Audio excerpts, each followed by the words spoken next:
पिछले कुछ दिनों से मिडिल ईस्ट के अंदर भयंकर युद्ध चल रहा है। 13 जून को इजराइल ने ईरान के ऊपर अटैक किया ऑपरेशन राइजिंग लॉयन के नाम से, और ईरान के कई सैन्य क्षेत्रों के ऊपर हमला किया गया।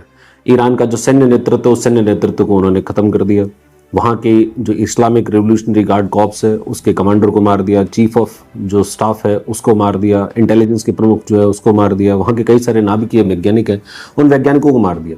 साथ ही साथ ऐसी कई सारी तस्वीरें जो है हमें देखने को मिली, क्योंकि रिएक्शन के अंदर वापस ईरान ने इजराइल के ऊपर अटैक किया और उस अटैक के अंदर बहुत सारी मिसाइल्स और ड्रोन से अटैक किया गया। ये देखा गया कि आसमान के अंदर मिसाइलों का और एंटी मिसाइल का जंग जो है चल रही है, जैसे किसी वीडियो गेम में या किसी साईफाई फिल्म के अंदर होता है। जमीन के ऊपर जो है वो धमाके सुनाई दिए गए, बड़े आग के गोले देखे गए, लोगों को अफरा तफरी मची रही और लोग एक से दूसरी तरफ भागते रहे। इस पूरे घटनाक्रम के अंदर ने पूरी ही दुनिया का अटेंशन उस तरफ खींच लिया है कि पूरी दुनिया का अटेंशन जो वर्तमान के अंदर देखा जाए तो वो इजराइल और ईरान के इस युद्ध की तरफ है कि ये युद्ध आगे किस तरफ जाएगा। इस युद्ध को और आगे देखें तो G7 की समिट हो रही थी, भारतीय प्रधानमंत्री भी G7 की समिट के अंदर गए थे और अमेरिकी राष्ट्रपति ने उस समिट को बीच में ही छोड़ दिया और वो वापस चले गए अपने देश। और उन्होंने फिर ईरान को ये धमकी भी दी कि ईरान जो है वो कंप्लीट सरेंडर कर दे। उन्होंने ये भी कहा कि ईरान के जो सुप्रीम लीडर हैं आयतुल्लाह खमेनी, उन आयतुल्लाह खमेनी को अभी तो नहीं मार रहे लेकिन उनको बाद में हम मार भी सकते हैं। इस प्रकार की धमकियां जो है वो भी दी गई है। ईरान जो है वो लगातार ये कह रहा है कि हम इजराइल को सबक सिखा के रहेंगे और इजराइल कह रहा है कि हम ईरान को सबक सिखा के रहेंगे, और ईरान को किसी भी दशा में या किसी भी कीमत के ऊपर उसे न्यूक्लियर बॉम्ब बनाने की परमिशन नहीं दी जा सकती। लड़ाई बहुत बड़े लेवल पर चल रही है, लगभग 600 लोग जो है वो इसमें मारे गए हैं और काफ़ी सारे जो महत्वपूर्ण न्यूक्लियर साइंटिस्ट को ले लो, चाहे वो जो सेना के प्रमुख हैं वो सब लोग मारे गए हैं। ईरान के जो न्यूक्लियर साइट्स है जैसे नतांज जैसी न्यूक्लियर साइट्स है उनको भी डैमेज पहुंचा है, ऐसा IAEA की रिपोर्ट कहती है, और उसके अन्य भी महत्वपूर्ण क्षेत्रों के ऊपर डैमेज हुआ है। इजराइल के ऊपर जो अटैक हुए उस इजराइल के अटैक्स के ऊपर वहाँ का जो डिफेंस सिस्टम है, इजराइल का डिफेंस सिस्टम है, उस डिफेंस सिस्टम ने उन्हें रोकने की कोशिश की लेकिन वो 100% सक्सेसफुल नहीं हो पाया। इजराइल का डिफेंस सिस्टम जो है वो 3 लेयर का बना हुआ है, जिसके अंदर सबसे पहले लेयर के ऊपर आयरन डोम आता है, दूसरे लेवल के ऊपर डेविड स्लिंग आता है और तीसरे लेवल के ऊपर जो है वो एरो 1 और एरो 2 आते हैं। और ये जो मिसाइल डिफेंस सिस्टम है वैसे बहुत रॉबस्ट मिसाइल डिफेंस सिस्टम है, लेकिन एकदम से अगर 300-400 मिसाइल्स एकदम से मारी जाए तो उसके बाद में दुनिया का कोई भी मिसाइल डिफेंस सिस्टम उसको जो है वो रोक नहीं पाएगा। अगर आप 90 to 95% मिसाइल्स को रोक भी लोगे तो 5% मिसाइल जो है वो आपके यहाँ वापस अटैक करेगी, और जब वो अटैक करेगी तो उसका डैमेज आपको जो है वो भुगतना पड़ेगा। इजराइल का कहना है कि हमने जब अटैक शुरू किया था तभी हमें इस बात का अंदेशा था कि हमें इस प्रकार की कीमत चुकानी पड़ सकती है और इस कीमत को हम चुकाने के लिए तैयार हैं। लेकिन प्रश्न ये बनता है कि आखिर ये लड़ क्यों रहे हैं, आखिर ये लड़ाई चल क्यों रही है। इस लड़ाई के कारण को समझने के लिए हमें थोड़ा इतिहास में जाना पड़ेगा। इजराइल और ईरान के संबंध हमेशा ऐसे नहीं थे। 1979 से पहले इजराइल और ईरान के संबंध काफी अच्छे हुआ करते थे। इवन ईरान ऐसा देश था, ईरान दूसरा ऐसा मुस्लिम राष्ट्र था जिसने इजराइल को मान्यता दी थी। तो एक समय तो ऐसा था जब ईरान जो है वो इजराइल का समर्थक देश था या फिर इजराइल जो इजराइल के साथ अच्छे संबंध रखना चाहता था, और आज देखा जाए तो वो उसके जानी दुश्मन बना हुआ है। तो ये क्या चेंज कैसे हुआ? तो इसको अगर देखें तो 1979 से पहले ईरान के अंदर राजतंत्रात्मक शासन था, मोनार्की थी, और मोनार्की के अंदर वहां शाह रजा पहलवी का शासन हुआ करता था। ये जो शाह रजा पहलवी था इसका झुकाव पश्चिमी देशों की ओर था, USA और UK की तरफ इनका झुकाव हुआ करता था, और उसने बहुत सारे वेस्टर्न वैल्यूज ईरान के अंदर जो है लागू किया। ईरान की वैसे देखा जाए सोसाइटी तो पुराने समय से ईरान की सोसाइटी काफी धार्मिक रही है और रिलीजियस वैल्यूज काफी स्ट्रांग रही है, लेकिन शाह रजा जो पहलवी था उसने लिबरल वैल्यूज को लागू करने की कोशिश की। उसने वहां पर ड्रेस कोड के अंदर जैसे बुर्का वगैरह है तो उसको बैन कर दिया। उसने वहां पर लैंड रिफॉर्म्स करने की कोशिश की, और जो धर्मगुरु है उन धर्मगुरुओं की शक्तियों को कम करने की कोशिशें भी की। और ये जो भी कार्य थे वो कार्य खासकर ऐसे लोगों को पसंद नहीं आए जिनका झुकाव धार्मिक रूप से कट्टरवाद की तरफ था। उसी में एक व्यक्ति था जिसका नाम था Ayatollah Ruhollah Khamenei. Ayatollah Ruhollah Khamenei जो है वो उस जमाने का एक बहुत बड़ा धार्मिक लीडर हुआ करता था, और उसने फिर इसका रजा शाह का विरोध करना शुरू किया। धीरे धीरे लोगों को उसको समर्थन मिलता गया, और जनवरी 1979 के अंदर एक बहुत बड़ी क्रांति जो है वो हुई, और उस क्रांति के अंदर लोग सड़कों पर आ गए, और उसके बाद में रजा जो पहलवी है उस रजा पहलवी को वहां से भागना पड़ा। उसने पश्चिम में जाकर USA में शरण ली, और तब से वहां पर राजतंत्र खत्म हो गया। राजतंत्र खत्म होकर वहां पर एक धर्मतंत्र हो गया, थियोक्रेसी जो है शुरू हो गई, यानी एक धार्मिक शासन शुरू हो गया। और धार्मिक शासन शुरू होते ही एक नई लड़ाई शुरू हुई। ये लड़ाई शुरू हुई प्रभुत्व की और अस्तित्व की। प्रभुत्व तो जमाना चाहता है ईरान। ईरान मुस्लिम वर्ल्ड जो है उस मुस्लिम वर्ल्ड के अंदर अपने प्रभुत्व को जमाना चाहता है, जैसा कि वो मानता है कि पहले इसका प्रभुत्व ऐसा था। वो अपनी जो रेवोल्यूशन, यहाँ जो रेवोल्यूशन हुई थी, उसी रेवोल्यूशन को एक्सपोर्ट करना चाहता है दूसरे देशों के अंदर भी।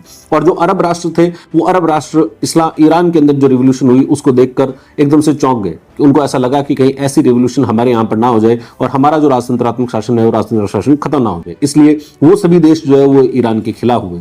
और इसी के अंदर जब वो पश्चिमी देशों का विरोध कर रहा था, खोमेनी जो है जब पश्चिमी देशों का विरोध कर रहा था, तो उसने कहा अमेरिका को भी हम खत्म करेंगे और साथ साथ में उसके साथ ही इजराइल को भी खत्म करेंगे। उन्होंने फिलिस्तीन के मुद्दे को उठाया और फिलिस्तीन का समर्थन करना जो है शुरू कर दिया। और वहीं से शुरू हुई इजराइल और ईरान, इन दोनों के बीच में लड़ाई। और उन दोनों के बीच में जो जो जो दुश्मनी है, वो दुश्मनी की शुरुआत वहां से हो गई। इसके बाद इजराइल ने भी ये कोशिश की कि किसी तरीके से ईरान को आगे बढ़ने से रोका जाए। और ईरान ने ये कोशिश की कि भाई अगर हम वाकई में इजराइल से पंगा लेना चाहते हैं या यूएसए से पंगा लेना चाहते हैं तो हमें न्यूक्लियर वेपन्स बनाने पड़ेंगे। 1990 के दशक के अंदर उन्होंने न्यूक्लियर वेपन का अपना कार्यक्रम जो है, इस कार्यक्रम को शुरू किया। धीरे धीरे कई ऐसे न्यूक्लियर साइट्स बनाई गई, नातांज के अंदर, अराक में, फॉर्दो में ऐसी न्यूक्लियर साइट्स बनाई गई, जो न्यूक्लियर साइट्स जो है वो वेपन ग्रेड यूरेनियम जो उसको प्रोड्यूस कर सके। और धीरे धीरे ईरान अपने न्यूक्लियर प्रोग्राम में आगे बढ़ता गया। और इधर दूसरी तरफ इजराइल और जो यूएसए है, उस यूएसए ने उसके ऊपर आर्थिक प्रतिबंध लगाए, इसको दबाने की कोशिश की गई।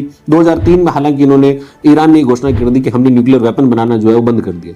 लेकिन जो यूनाइटेड नेशंस की इंटरनेशनल एटॉमिक एनर्जी एजेंसी है, उस एटॉमिक एनर्जी एजेंसी ने कहा कि नहीं, ईरान अभी भी अपनी न्यूक्लियर वेपन के कार्यक्रम में जारी है और वहां पर काम जो है अभी भी चल रहा है। और इसलिए सैंक्शंस लगे। इजराइल को बड़ा खतरा है अपने अस्तित्व को लेकर कि अगर ईरान के पास में न्यूक्लियर वेपन्स आ गए तो ईरान सबसे पहला जो न्यूक्लियर वेपन यूज करेगा इजराइल के विरुद्ध, और इजराइल को पूर्ण रूप से खत्म कर देगा। और इसलिए इजराइल जो है नहीं चाहता कि ईरान के पास में न्यूक्लियर वेपन आए। इजराइल ने ईरान के न्यूक्लियर प्रोग्राम को डैमेज करने के लिए पहले भी कोशिशें की है।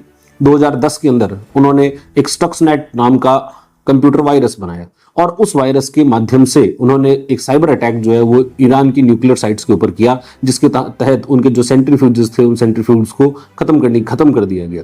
तो वहां पर एक डैमेज हुआ। उसके बाद में जब ईरान और जो पश्चिमी देश है, उन पश्चिमी देशों के बीच बातचीत का एक दौर चला। 2015 के अंदर एक नाभिकीय समझौता हुआ जिसको कहा जाता है joint comprehensive plan of action, जो कि यूनाइटेड नेशन सिक्योरिटी काउंसिल के 5 परमानेंट मेंबर और जर्मनी और साथ साथ में ईरान, इनके बीच में ये एग्रीमेंट हुआ, जिसके अंदर ईरान इस बात से सहमत हुआ कि अब हम आगे से नाभिकीय कार्यक्रम को रोक देंगे। सिर्फ नाभिकीय जो यूरेनियम है, उस यूरेनियम का प्रयोग सिर्फ एनर्जी बनाने के लिए किया जाएगा। वेपन ग्रेड यूरेनियम जो उसका एनरिचमेंट नहीं किया जाएगा। 2018 के अंदर डोनाल्ड ट्रंप की जब सरकार थी, डोनाल्ड ट्रंप का जो पहला कार्यकाल था, उसके अंदर यूएसए उस नाभिकीय ये जो डील थी, उस नाभिकीय डील से बाहर निकल गया और उसने वापस ईरान के ऊपर जो इकोनॉमिक सैंक्शंस लगाने की धमकी जो है वो दी। इधर इजराइल ने 2020 के अंदर ईरान के ऊपर अटैक किया और ईरान का जो न्यूक्लियर वेपन का जो फादर है, जो सबसे बड़ा साइंटिस्ट था, उस साइंटिस्ट को उन्होंने ईरान के अंदर ही मार दिया। और इसके बाद में भी ईरान के बीच में और जो इजराइल है, इनके बीच में इस प्रकार की तनातनी जो है वो चलती रही। अभी वर्तमान का भी जो कॉन्फ्लिक्ट है, इस कॉन्फ्लिक्ट की शुरुआत भी इसी बात से हुई, क्योंकि 12 जून को आईएईए ने एक रिपोर्ट जारी की और इस रिपोर्ट में ये कहा कि ईरान जो है वो न्यूक्लियर वेपन बना रहा है और उसने न्यूक्लियर वेपन्स का जो यूरेनियम का एनरिचमेंट है वो लगभग 60% एनरिचमेंट कर लिया है। वेपन ग्रेड न्यूक्लियर वेपन बनाने के लिए आपका जो यूरेनियम है वो 90% का एनरिचमेंट होना चाहिए और 60% तक वो ऑलरेडी पहुंच चुके हैं, यानी वो न्यूक्लियर वेपन बनाने के करीब है। तो इस वजह से ईरान मतलब इजराइल को ये लगा कि अब हमें ईरान के ऊपर अटैक करना चाहिए और खासकर ईरान के जो भी न्यूक्लियर साइट्स हैं, न्यूक्लियर साइट्स पे अटैक किया जाए। और इसलिए ईरान की जो न्यूक्लियर साइट्स है, नातांज के अंदर, इस्फाहान के अंदर, बुशहर में, इसके ऊपर अटैक जो है वो किया गया। हालांकि अभी तक वहां की जो फॉर्दो की जो साइट है, उस फॉर्दो की साइट पर अटैक नहीं किया गया, क्योंकि फॉर्दो की साइट जो है वो जमीन के ऊपर नहीं है, वो जमीन के काफी अंदर है और उस पर अटैक करने की क्षमताएं अभी तक इजराइल के पास में नहीं है। इजराइल का ये जो अटैक था उसका जवाब ईरान ने दिया और ईरान ने एक ऑपरेशन चलाया जिसको कहा गया ऑपरेशन ट्रू प्रॉमिस, और ट्रू प्रॉमिस के तहत अटैक किया गया। ये जो लड़ाई है सिर्फ न्यूक्लियर वेपन बनाने और वहीं की नहीं है। ईरान ने इजराइल के आसपास में भी भी ऐसे जो समूह तैयार किए, जो समूह जो है वो इजराइल को परेशान कर सके या इजराइल को कंटिन्यूअसली एक वॉर के अंदर इंगेज रख सके। और इसको नाम दिया, ईरान ने नाम दिया उसको एक्सेस ऑफ रेजिस्टेंस। हालांकि इजराइल इसको कहता है एक्सेस ऑफ टेररिज्म। ये एक्सेस ऑफ टेररिज्म या एक्सेस ऑफ रेजिस्टेंस के अंदर कौन आता है? तो इसके अंदर इजराइल के पास में लेबनान, और लेबनान के अंदर एक आतंकी समूह है जिसको कहते हैं हिजबुल्ला। तो हिजबुल्ला जो है वो इस समूह का इसका पार्ट है। इसी के पार्ट के अंदर जो है वो हमास, जो कि गाजा पट्टी से ऑपरेट करता है। इसी के अंदर यमन से ऑपरेट करने वाला हुती विद्रोही है, और वो हुती विद्रोही भी इसी तरीके से काम कर रहे हैं।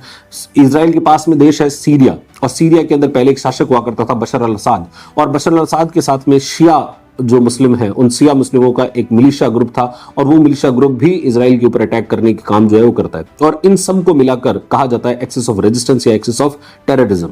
और इनके माध्यम से भी इजराइल के ऊपर दबाव बनाने का काम जो है ईरान करता है। ईरान इन सब को फंडिंग भी करता है, और ईरान इन सबको हथियार उपलब्ध करवाने का काम जो है वो भी करता है, और इसलिए भी इजराइल और ईरान की दुश्मनी जो है दुश्मनी है।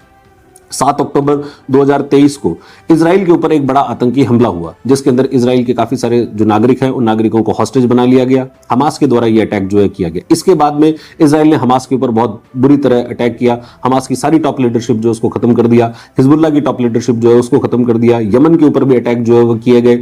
जो इधर सीरिया के अंदर बशर अल असाद था, उस बशर अल असाद को कमजोर कर दिया गया, और बशर अल असाद जो है उसको सत्ता से हटाई दिया गया। यानी वो जो एक्सेस ऑफ रेजिस्टेंस था, वो एक्सेस ऑफ रेजिस्टेंस अब जो है वो कमजोर हो चुका है। अब उसके अंदर वो ताकत नहीं है जो कि ईरान जो है ईरान ने बनाई थी। यानी अब जो लड़ाई ईरान चाहता था कि ईरान ये जो लड़ाई है वो ईरान के अंदर ना हो, ये लड़ाई जो है वो इजराइल के आसपास में हो, और इजराइल ने अपने आसपास वाले जो लोग थे उनको खत्म किया, और अब लड़ाई जो है वो ईरान और इजराइल के बीच में सीधी ये लड़ाई जो सीधी लड़ाई हो गई। दूसरी तरफ इजराइल क्या सिर्फ यूरेनियम को एनरिचमेंट या फिर सिर्फ एक्सेस ऑफ रेजिस्टेंस या टेररिज्म उसको खत्म करने का उद्देश्य है, या कोई हायर ऑब्जेक्टिव है?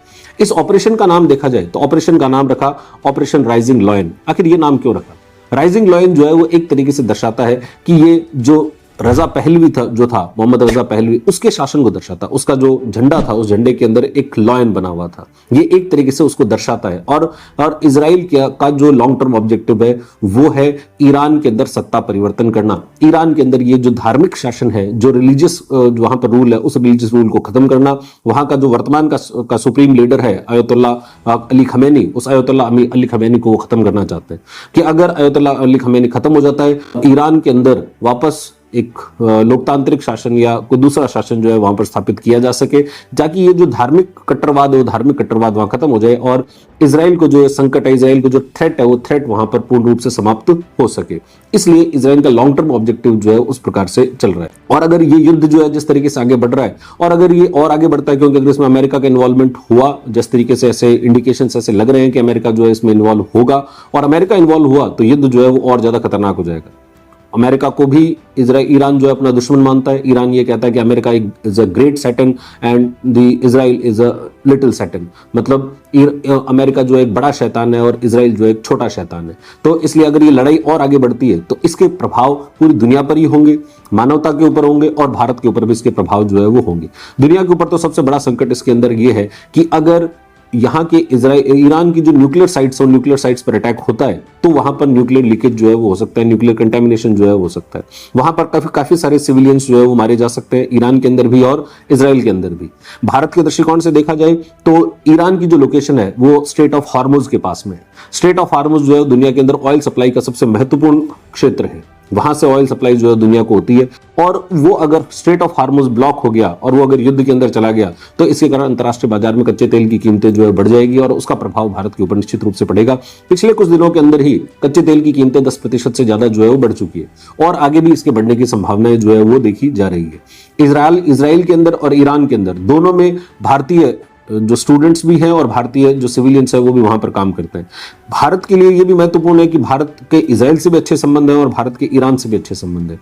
ईरान भारत के लिए महत्वपूर्ण है सेंट्रल एशिया के साथ कनेक्टिविटी के लिए, रशिया के साथ कनेक्टिविटी के लिए, जो यूरेशिया का रीजन है उस यूरेशिया के रीजन से कनेक्टिविटी के लिए वहां पर चाबहार बंदरगाह है जिसका निर्माण हम कर रहे हैं। इसके अलावा जो international north south transport corridor है वो भी इसी ईरान से होकर गुजरता है। तो ईरान जो है भारत के दृष्टिकोण से काफी महत्वपूर्ण है। दूसरी तरफ इसराइल जो है वो भारत के दृष्टिकोण से महत्वपूर्ण है, क्योंकि इसराइल भारत का हर मामले के अंदर समर्थन करता है। इसराइल से हमको जो है सैन्य जो टेक्नोलॉजी है वो मिल रही है, इसके साथ में हमारे ट्रेड के रिलेशंस भी हैं, टेक्नोलॉजिकल कॉपरेशन के रिलेशन भी और स्ट्रेटेजिक कॉपरेशन के रिलेशन जो है वो भी इनके साथ में हमारे हैं।